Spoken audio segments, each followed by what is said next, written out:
professor of mythical fauna of the Pacific Northwest. I'm calling to remind you your final paper is due tomorrow morning. If you're unable to turn in your paper on time, you will fail the class.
Nathan Sullivan is, by all accounts, an ordinary young man. He wears ordinary clothes and goes to an ordinary college in an ordinary town. But Nathan has one major vice. He has an extraordinary propensity for procrastination. Mamma mia! You like a pizza? You wear a red pullover? Your name is Nathan? Then we got just a deal for you. So let's go to the Leaning Tower of Cheese. See you there! You see, what Nathan doesn't know is that even the smallest decision can have a significant impact on one's life, for better or for worse. What Nathan should have done here was turn off the television and resume working on his essay. What Nathan actually did was, wow.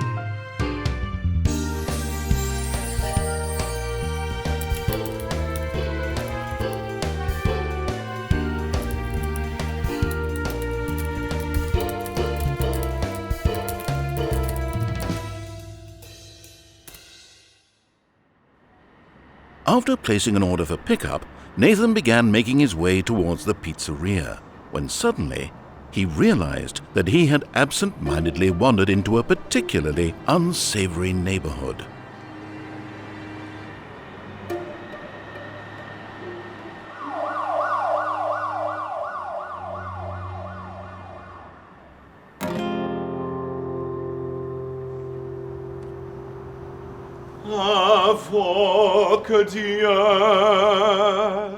Avant que Dieu salisse mon enfant, qui dans le Fils peut répugner le Père, demeure ainsi, mais regarde les cieux.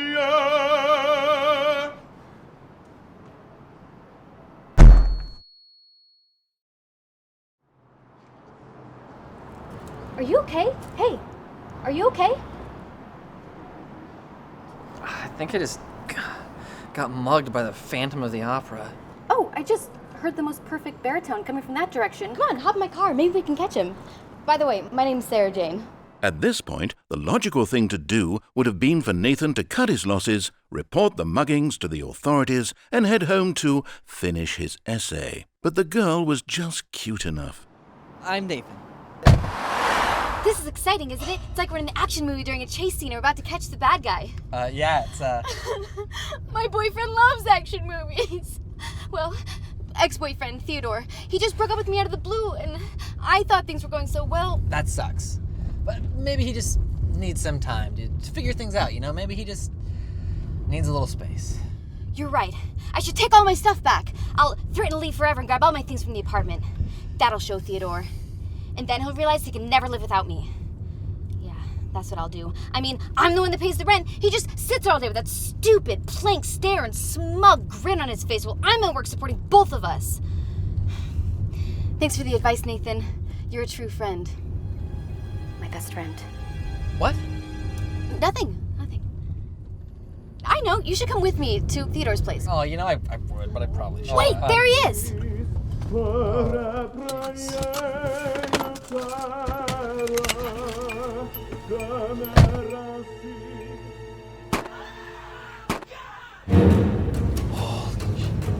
Nathan, what are you doing? Get out of there.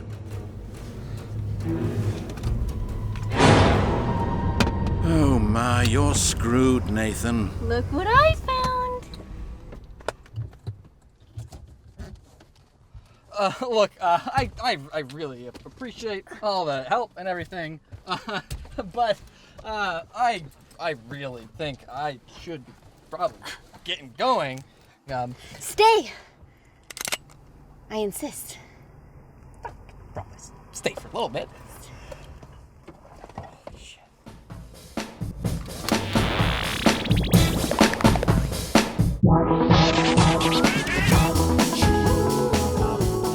Thank you so much. I knew I could count on you, Nathan.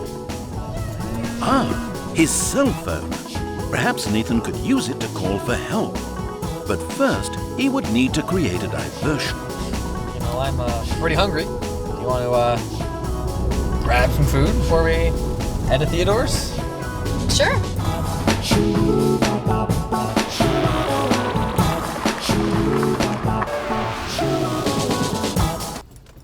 So, what do you want? Well, some twisty tots, and then a can of Diet Cherry First Street.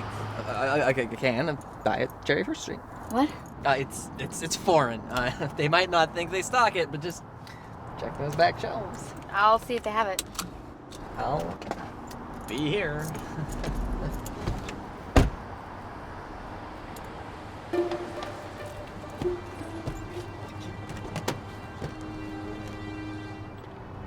It was at that moment that Nathan remembered he had put off retrieving his cell phone charger. Wise choice, as always, Nathan. Luckily, Nathan spotted the key to the handcuffs near the steering wheel. But it was just out of reach. Whoa. Hey, help! Help! Hey, please!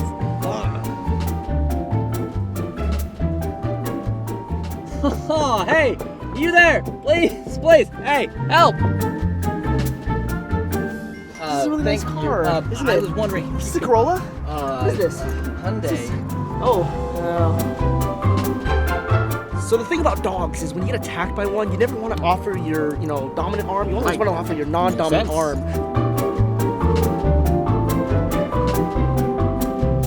When Nietzsche talks about slave morality, he's actually not talking about it in the traditional Afro-American sense. He's talking about it in the Judeo-Christian, tradition. Hey, Cruiser, what's your name? My name's Sarah Jean. You so Are you cute. okay? You No, sound pretty. You sound actually, pretty if you wanted messed to up help, right I now. am being enslaved against my will right now. Oh, that's a good point. Uh, Oh man, that's it- ironic, Yep, man. I'm You're right, handcuffed. too. It's great. Damn. There's a key that's just right out of my reach. Well, I'll tell you what. I'll be right back. I'm Yeah. gonna run around the other Right. side of the car. Go. Do you want me to close the door? It's really cold. Please, shut it. Shut the door. Just I will do get it all that. closed. Just because you smile, though. All right, just a Thank second. you, please. Please, okay.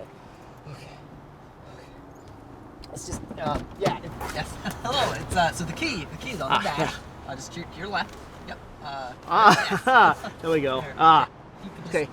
Funny thing about keys is actually you don't technically need one for the kind of handcuffs that you have. I mean, you could just get a little metal strip in there. I mean, Oh it's my not God. that bad. Oh my God! Oh.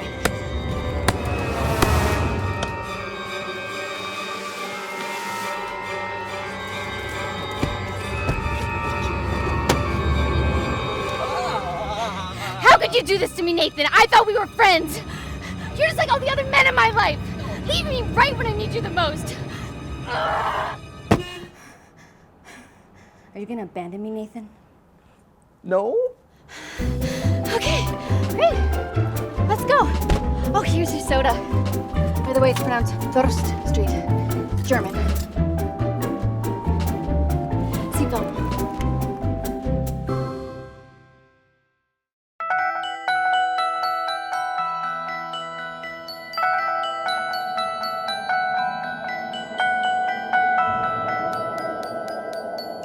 we get to the house, we'll just get my stuff and go. Try not to do anything that might upset Teddy. He's a pretty big guy, but it'll be fine. He did kill someone once with his bare hands, but that was years ago. Just don't look him in the eyes.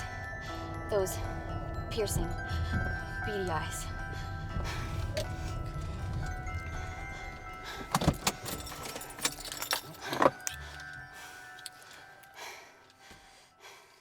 I just wanted to let you know that I'm coming up to grab my belongings. I don't want to make a huge fuss over this. I'll just get my stuff and go. Well, no, but you're the one that said you weren't happy. Oh, here we go again. I work all day long to support your lazy ass, and then I come home and clean up after you. And you don't even eat the food that I spent hours cooking for you, you ungrateful prick. We're gonna get my stuff and go and be out of your life forever. Yes, I said we. My friend Nathan. He's bigger and stronger than you, Teddy.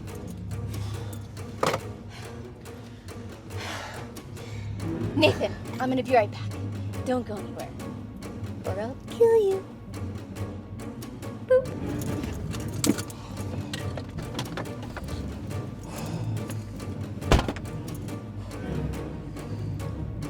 That's it, Nathan. Look around. Maybe you can find something that will help free you from this predicament. Go on, have a look. Excellent. A flashlight. Great. A knife. Now, all you need to do is... That book seems interesting. A pen. You're also grabbing paper. Well, I don't think you'll need that. What are you going to do with that? Really? You've decided to write your paper now?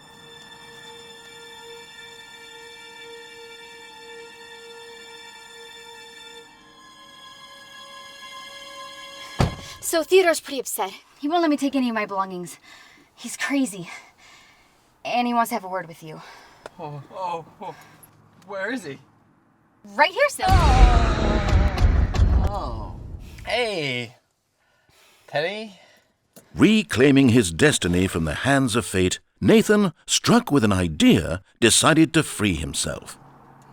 So, Sarah Jane, tell me what's been going on between you two. He pretends like he's listening to me, but sometimes I think he's just sitting there not paying attention at all. Look, it sounds like you guys are going through a hard time, but I think you guys can work things out. Sarah Jane, you like to talk. A lot. Theodore, you're a man of few words. And honestly, I think this is a good match. You guys really balance each other out. Every relationship should have a listener and a talker. And ultimately what it comes down to is that you love each other. So, Sarah Jane, do you love Teddy? Yes, of course. Theodore, do you love Sarah Jane? You guys are gonna be fine. Teddy is gonna work on becoming a more active member of your relationship, and Sarah Jane, you need to work on accepting Theodore for who he is. You're right. You're completely right. I guess I have been pretty harsh with him at times. Thank you so much. This is exactly what we needed.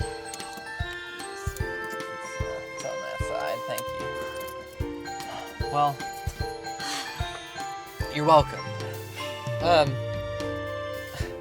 Do you think I could get a ride home? Get out of my car! Yep.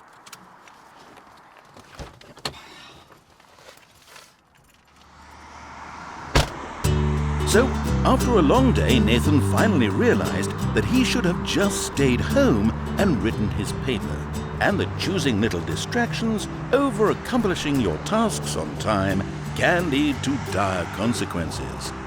Fortunately for Nathan, he learned his lesson before something truly horrible. Oh, God damn it, Nathan, really? After all this, you still want to stop for pizza? You want to be stubborn? You refuse to learn from your mistakes? This is what you want for yourself? Fine. I give up. Suddenly, a Sasquatch tackled Nathan for being an idiot.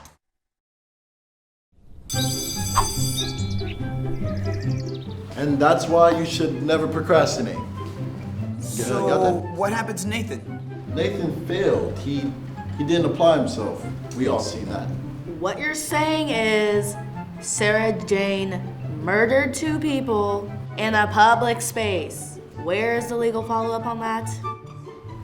The legal follow-up. Actually, you can find that using the internet, and that's, yeah, there you go, huh? Internet. That's a thought. How does Wi-Fi work? I don't know. Exactly. didn't So take you don't know the news, right? Yep. Okay, wait.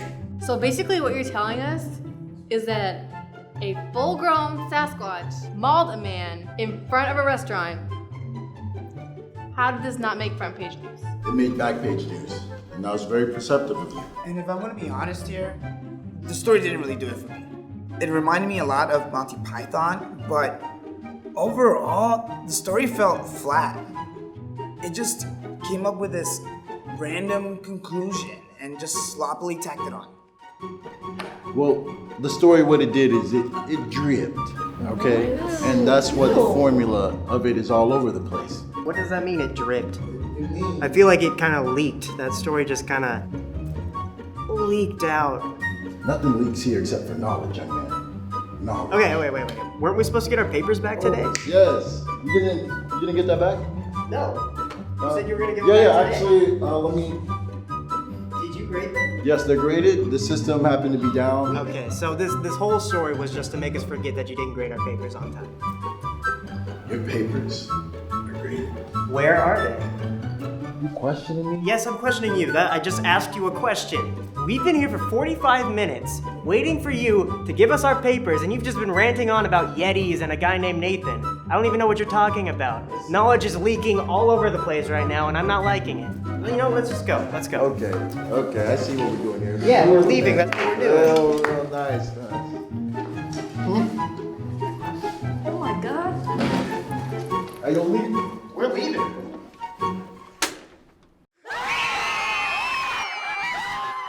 For you see, while Mr. Terry was right to attempt to teach his students the dangers of procrastination, he failed to learn from his own lesson. Indeed, it is far too easy to point out the flaws in others while remaining ignorant of the flaws within ourselves.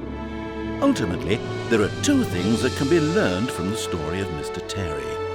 Don't put off until later what you should accomplish today, and never judge others unless you are also willing to judge yourself.